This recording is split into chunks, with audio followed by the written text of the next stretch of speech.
A respeito de reforma tributária. Os brasileiros estão acompanhando esse debate, talvez não estejam se dando conta da importância que isso vai ter para a economia do nosso país. E nós vamos trazer detalhes com o professor Antônio Cláudio, que eu quero convidar para vir aqui comigo no nosso cenário do nosso Jornal do Piauí. Doutor Antônio Cláudio, uma ótima tarde para o senhor. Seja muito bem-vindo ao Jornal do Piauí. Agradeço o convite, estamos aqui à sua disposição. Vamos responder as perguntas aí da reforma tributária. As dúvidas não são poucas, não são simples, né, professor? E precisam realmente ser tiradas e a gente vai tentar ser o mais didático possível aqui. Tá bom? Veja, é importante dar um exemplo claro para que as pessoas entendam se é bom ou se é ruim a reforma tributária. Eu, particularmente, acho que foi fantástico. Depois de 30 anos, apresentar uma reforma tributária do jeito que apresentou, eu acho que é muita responsabilidade. Vamos trazer, então, algumas informações. Eu preparei aqui com a equipe de produção do nosso Jornal do Piauí alguns dados para ajudar a você a entender melhor a reforma tributária. Com a aprovação da reforma, os 5 principais tributos incidentes sobre o consumo, PIS, COFINS, IPI, ICMS e ISS, serão unificados em apenas 3, CBS, IBS e IS. Tem algumas pessoas falando que serão 2, né? Um imposto dual, que é o IVA dual. Isso. Agora, vamos começar por isso. Sai esse conjunto de impostos aqui, entram esses 2, vamos colocar aí, o CBS Sim. e o IBS. É porque outro é seletivo, vai acontecer em outra situação. Tá, é uma situação específica. Isso. Pergunto, a gente vai pagar menos? Veja, eu vou te dar um exemplo e o telespectador vai entender. Hoje, se um produtor rural cobra R$50 e vende para uma indústria, e ele paga os seus tributos. Certo. A indústria vai cobrar R$100, você vai colocar os custos dela. E vai pagar tributo sobre os R$100. Certo. A indústria vende para um distribuidor por R$100 e o distribuidor vai vender por 120. Então, o distribuidor vai pagar imposto sobre outros 120. Correto. O distribuidor vende para o supermercado e o supermercado vende para a gente por 150. Então, ele vai pagar tributo sobre 150. Então, eu paguei tributo cheio em 100, paguei tributo cheio em 120, paguei tributo cheio em 150. Com a reforma, como é que isso vai acontecer?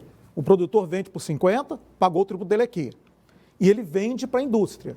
Quando ele vende para a indústria agrega mais 50 para ela cobrir os custos e ter o lucro. Mas ela vai pagar tributo só sobre os 50 e não sobre os 100. Entendi. É em cima da diferença. Exatamente. Muito Quando bem. ele vende para o distribuidor, ele vende a 100, mas pagou tributo sobre 50.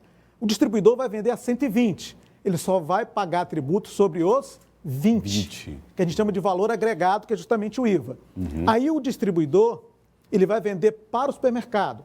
O supermercado compra a 120 e vende a 150. Só vai pagar o imposto sobre a diferença. De 120 para 150 é 30. É um imposto sobre o lucro. O lucro bruto, vamos dizer bruto, assim. Porque tem os custos dele de operação. É o imposto sobre o lucro bruto. Ou seja, eu deixo de fazer aquela cadeia de imposto sobre imposto, que a gente chama de imposto cumulativo, para fazer uma cadeia só sobre aquilo que agregou. Só sobre aquilo que foi aumentado em função para cobrir os seus custos. Agora, isso é uma garantia de que o consumidor vai pagar menos ou uma garantia de que o produtor, o vendedor, o empreendedor vai ter uma margem de lucro maior? Ou as duas coisas? Vai depender do tipo de atividade. Por exemplo, hortifruti granjeiros, fruta e ovos é 0%. Não vai pagar tributo nenhum e que hoje paga. A cesta básica é 0%. Eu acredito que a cesta básica seja arroz, feijão, açúcar, sal, que é comum em todos os estados. Você vê, só o arroz, dependendo do estado, ele tem uma tributação de 7% a 9%. O feijão, 18%. O óleo chega a 25%. Agora não vai ter mais nada. Não vai ter mais nada. Mais nada. Inclusive, a próxima informação que a gente tem aqui é justamente sobre isso, tá? Vamos lá. Redução de 100% na cesta básica nacional de alimentos, com redução a 0 das alíquotas de CBS e IBS. Na prática, sai aqueles 5 impostos, entram 2 impostos, mas esses 2 novos impostos não incidirão sobre os alimentos. Não, cesta básica está liberada. Então, só nessa situação, faz o quê? Faz com que a população de menor renda agregue valor, não é? Por quê? É diferente. Uma cesta básica de R$800 para quem ganha 1.300, o impacto é muito grande. Uma cesta básica de R$800 para quem ganha 5.000, o impacto é diferente. Então, ela não incidindo em tributo, a tendência é o valor diminuir. Então, estou fazendo com que as pessoas de baixa renda se alimentem melhor, pagando menos. Ainda tem outros itens que reduzem 100%. Dispositivos médicos de acessibilidade, isso é importantíssimo. As pessoas que têm esse problema poder comprar uma cadeira de rodas, por exemplo. Certo. Sem tributo. Produtos hortifruti, frutas e ovos, até ovos, né? Porque provavelmente ele vai fazer parte da cesta básica. Serviço de educação, olha que interessante. Aquilo que é ProUni não vai ter tributo para a faculdade pagar. Aquilo que é normal vai ter 60% de desconto para a faculdade nos tributos. Então, eu estou estimulando a educação, não só a faculdade, mas com a educação como um todo. Como um todo. Serviço do setor de eventos, todo mundo me questiona, né? Rapaz, setor de eventos não vai pagar tributo nenhum? Calma. O setor de evento, na época da pandemia, ele sofreu muito. Aí criaram um programa emergencial de setor de eventos, que é o PERSE.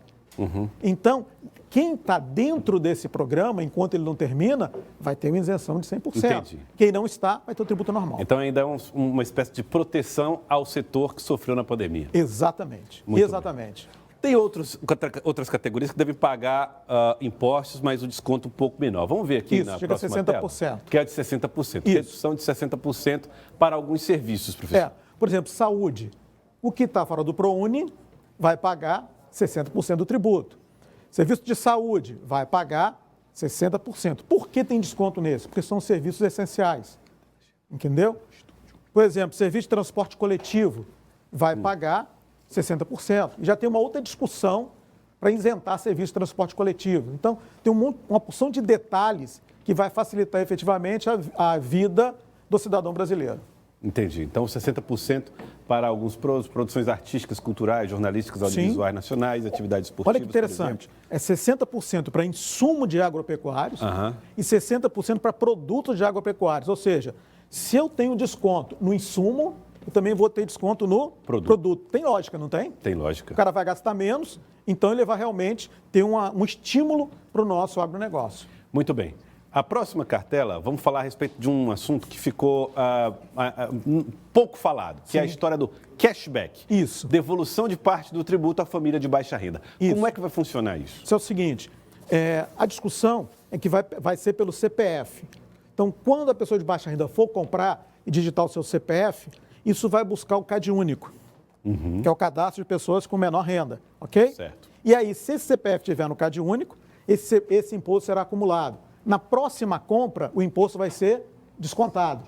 Como a gente faz no cashback normal de uma compra via internet. Então, é como se eu tivesse um desconto embutido para na próxima compra eu receber aquele desconto. À medida que eu consumo mais, eu vou tendo mais desconto. Exatamente. Bom, agora vamos lá. Como é que isso vai funcionar? Ainda falta definir. Isso. Não tem definição clara. A definição que tem é uma discussão de usar o CPF e buscar no CadÚnico. Então, só vai ter o cashback quem tem baixa renda.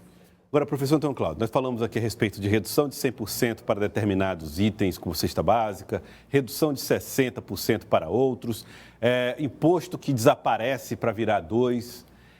Pergunto, fica sustentável a vida, por exemplo, de municípios e estados que precisam manter serviços de segurança, saúde e serviços também de educação? Veja, uma das propostas é manter a carga tributária, o volume arrecadado da carga tributária de maneira que é hoje. Então, o que vai acontecer? Na hora de você gerenciar o IBS, que é o que vai ficar para estados e municípios, vai ter uma divisão proporcional ao que é hoje. Como é que funciona hoje? ICMS, por exemplo, você tem a participação do município no estado em função até de população, aí você tem um percentual do ICMS que vai para o município. Eu particularmente acho, até porque ainda não foi definido como, que vai continuar da mesma maneira. Então, aquilo que era fundo que o município recebia, fundo de educação, saúde, isso vai passar a ser do IBS. O mesmo percentual que ele tinha dos fundos, ele vai ter do IBS. Então, eu não vejo que isso vai prejudicar estados e municípios. Eu vejo que vai ter uma divisão mais equânime, mais igualitária entre estados e municípios. Bom, a reforma tributária não trata nada de imposto de renda, nada disso, né? Por exemplo, fundos de participações continuarão obedecendo as mesmas regras, sob as mesmas receitas. Isso. Só trata dos 5 tributos de consumo. Então, o imposto de renda continua o mesmo, o IOF, sobre educação financeira, sobre instituição financeira, fica do mesmo jeito. Só o IPVA, que foi interessante. O IPVA nós pagamos sobre os carros. Correto. Correto? E agora vai ser pago sobre lancha, avião, jet ski, ou seja, esses produtos ou esses automóveis, né? Mais de luxo, né? Luxo, mais caro, que também vão pagar. Então, na tendência é aumentar a arrecadação, desses produtos. E parece que desse IPVA. jatinhos, aviões também parece que Tudo entram isso, que né? for essa questão de eu utilizar para a questão pessoal, vai ter o IPVA. Professor Antônio Cláudio, quero agradecer a presença do senhor aqui no Jornal do Piauí, nos ajuda a entender um pouco mais dessa reforma tributária e os benefícios que ela trará para a nossa população. E detalhe, eu acredito que o preço vai cair. Uhum. Então todo mundo vai se beneficiar. Agradeço aí o convite. Até a próxima oportunidade. Até a próxima, professor Antônio Cláudio, trazendo informações aqui para nós da economia.